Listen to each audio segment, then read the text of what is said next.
Hello students, welcome to Legacy IAS Academy. In today's video, we are going to discuss about again a very important topic in the economic geography, that is the location factors for the iron and steel industry in one of the major iron steel producing centers of the world, that is in Russia.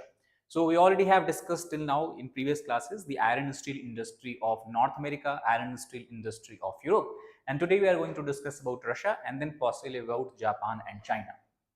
So first of all, if we try to understand what are the major location factors that is very important for the development of iron and steel industries. So as we discuss, it is largely dependent on the raw material, because the iron and steel industry is one of the most what we can say one of the industry having heaviest raw material, and thus transportation cost becomes very important there. Second we have is obviously because the transportation cost is significant factor in determining the profitability and viability of the iron and steel industry. Second important factor is the transportation. Third, it also consumes huge amount of electricity and power for running of the industries.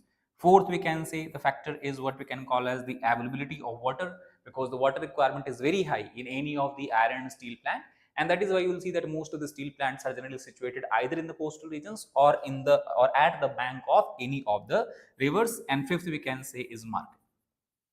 So we are going to discuss about the location of iron and steel industries on the basis of these parameters, which is the most suitable location in Russia for the development of iron and steel industry on the basis of these 4 or 5 major parameters.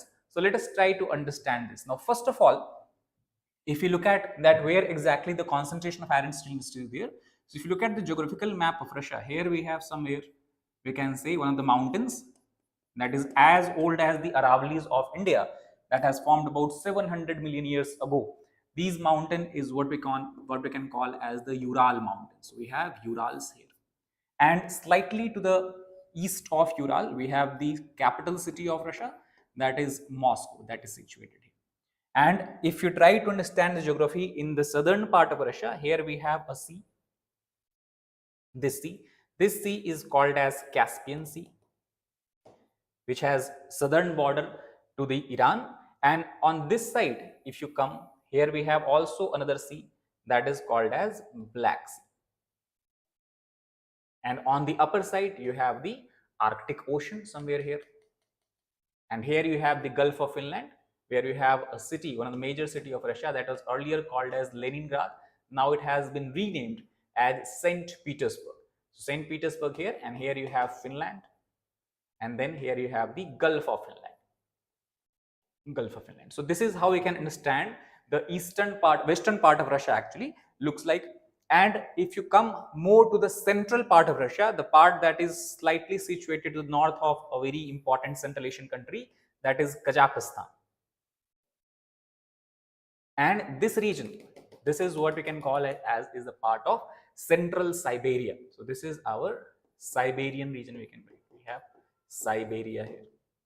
And then on the eastern part of Siberia, we have a lake. This lake is one of the deepest lake of the world, that is Lake Baikal.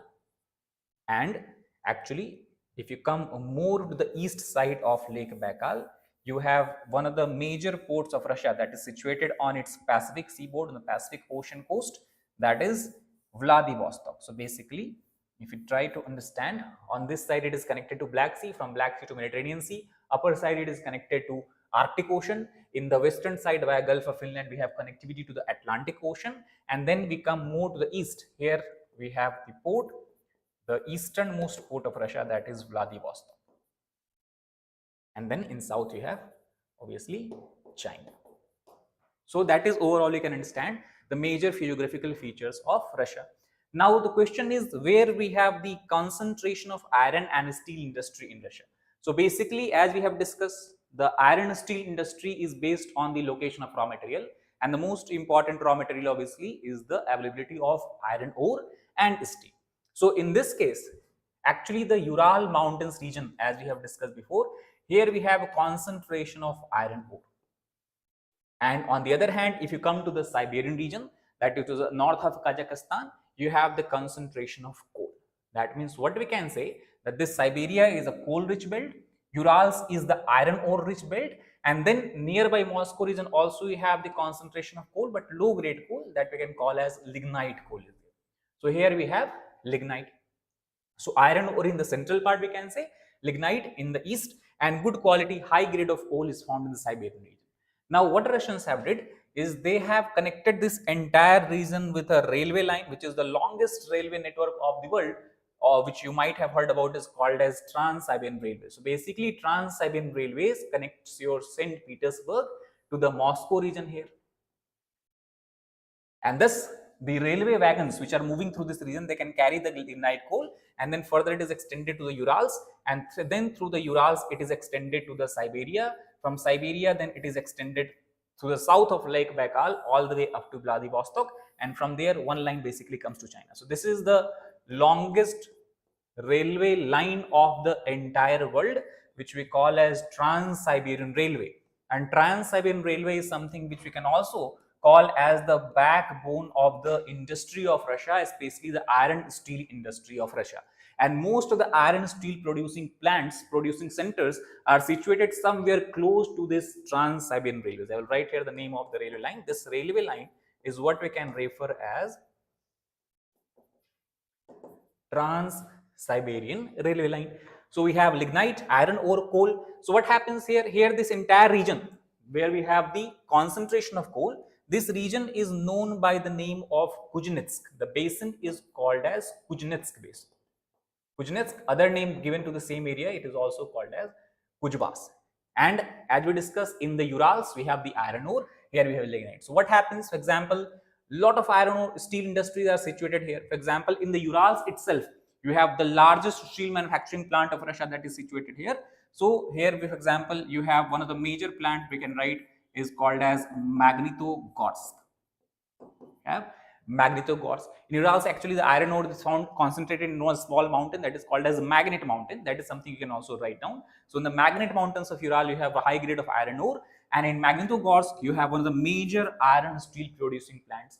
Apart from that, nearby Moscow, since it is the capital city, there is availability of capital, there is availability of manpower, because a lot of laborers come from the Central Asian region to work in the Moscow region, and many of these laborers from Central Asian countries are working in the iron and steel producing plant. So around Moscow we have tri-city actually. One city is here that is called as Gorky, and then one city is there that is called as Tula. So Moscow, Gorky, Tula, and then here we have Ivanovo is another region.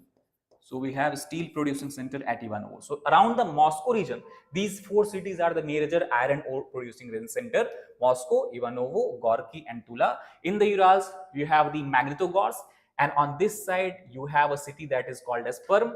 And in the southern part of the Ural mountains, we have another important steel producing center, that is the city that is called by the name of Kazan.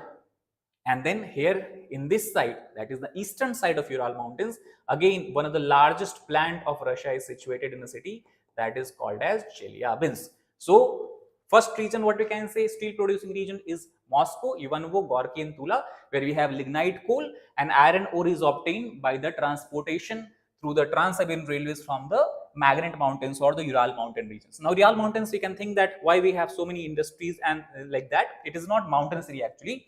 Ural mountains are a type of what we can say is residual or relict mountains. That means they are not very high mountains like Himalayas or something. They are like Aravalis, and thus there are a lot of gaps are there, big gaps are there, so easily transportation can be accessed.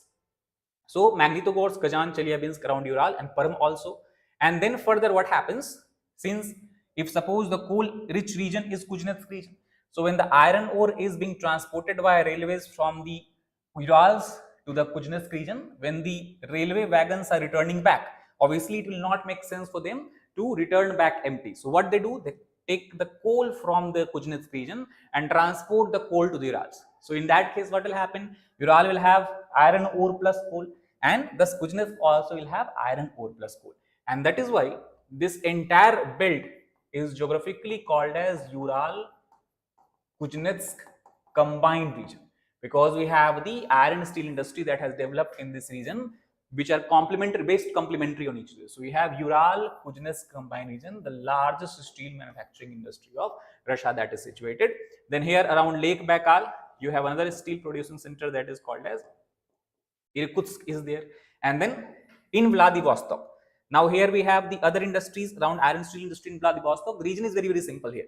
Vladivostok, as we have discussed, is a port city, and if you have iron steel industry here, it is easier for you to export the finished steel product to different regions of the world, because entire Pacific Ocean is empty here. Like Pacific Ocean is providing maritime transport here. Apart from that, also, if we talk about this region, somewhere in the southern side you have Japanese island, and around the sea of Japan, basically what is happening, we have the mixing of warm Kuroshio current and cold Oyashio current. And in geography, if you have learned oceanography, you might have read about this, that wherever two different types of current, warm current and cold ocean current meets, these are the best ground for the fishing. That means there is huge amount of plankton growth, and thus there is huge amount of fishes, huge volume of fishes that you will find here.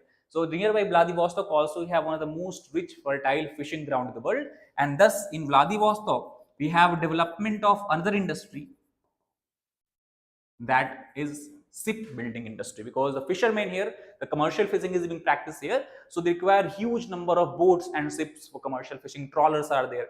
And what is the most important ingredient for the development of shipbuilding of ship? Obviously it is iron and steel.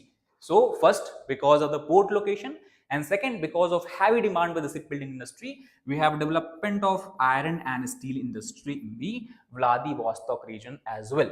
So this is a smaller region as compared to this one. The biggest region is the central part, Ural Kuznets combined. Then we have one small region around Lake Baikal in Irkutsk. We have one small region in the Vladivostok, and we have one smaller region in the western part of Russia, which is around Moscow region, Moscow Oblast as it is called. And then what are the other factors here? So first we have discussed transportation by Trans-Siberian railways. Second factor is we have the availability of iron ore, coal all in the nearby areas, even limestones are found here. Third, because this is a capital region, what happens? It attracts a lot of cheap labor from the Central Asian countries such as Kazakhstan, Uzbekistan, Tajikistan, Turkmenistan. So cheap labor, abundant labor is also available here. Fourth, since this is the capital city and St. Petersburg is nearby, which is also the second most, we can say, financially rich city, or we can say it is second richest city of the Russia. So we have the availability of capital, banking facilities, we have insurance facilities, all these are available here for the providing capital and the money to finances to the iron steel industry. Apart from that, as we have discussed, iron steel industry requires cheap power. So how power is obtained? So basically, if you look at the map of Russia, what is happening? From the north region, you have a river that flows via the Moscow, and then this river drains into the Caspian Sea. This is the longest river of Russia. This river is called as Volga River. Now, since Volga River is passing very close to this iron ore, this iron steel producing regions of Russia, this Volga River, there is a very large dam that has been constructed. This is called as Kubyshev Dam. So, by constructing Kubyshev Dam on the Volga River, it is possible to generate hydroelectricity, and hydroelectricity is something which we can say is the cheapest mode of electricity that is possible. So cheap power, cheap electricity is also basically is provided to the iron steel producing region. And obviously water facility, water requirement will also met by the huge Volga River. Now here also we have another small river. This river is called as Don River, which enters or drains into Black Sea. So basically Volga River drains into Black Sea, Don River drains into Volga River drains into Caspian Sea, the Don River drains into Black Sea, and they have constructed a canal, and through this canal the Volga River and Don River has been interlinked, and this provides a lot of facility, and this provides a lot of opportunities for the finished steel products to reach into different parts of the world, different markets of the world. How? For example, whatever iron steel that is being produced here, suppose finished steel is being produced in Magnitogorsk steel plant. This finished steel will be brought by Trans-Siberian Railway to Moscow. Through Moscow, we have this river, Volga River nearby. So via inland river transportation, all this finished steel can be easily at very cheap prices can be transported all the way up to here. From here via this canal, this can be transported to Don River. From Don River, then the ships can enter into Black Sea, where it can be cargo ships can be located in Black Sea, through on which the cargo can be offloaded, and then these ships can carry all these finished steel through Black Sea into Mediterranean Sea, from Mediterranean Sea into Atlantic Ocean via Gulf of Strait of Gibraltar, and via Suez Canal to the Indian Ocean. Thus, this provides, this Volga River, Don River, Black Sea, all this provide outlet for the movement of the finished steel product from Russia to different regions of the world, including Europe, Asia, Africa. And obviously the inland part, the Central Asian part, is also connected by railway line. For example, if I draw like this, the Central Asian countries such as Kazakhstan, it is connected to the Trans-Siberian railways. So the steel demand of the Central Asian countries are also fulfilled by the Russian iron steel industrial region by the network of the railway line that is connecting the entire region. So that is about the iron steel producing center, iron steel producing region of the Russia.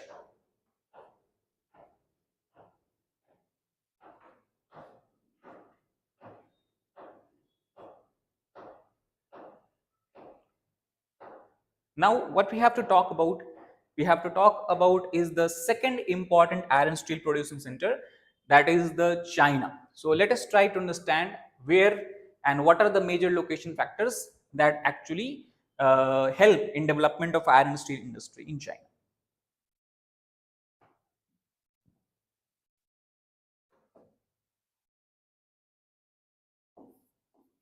So if you look at China, the iron steel industry is concentrated in 3 regions actually. So first of all, here we have what we can call is the Tibetan Plateau. From Tibetan Plateau, several rivers originate and flow to the east of China. Now, here in the northern part of China, what we can call as the Manchuria region, that is where we have the one iron steel industry.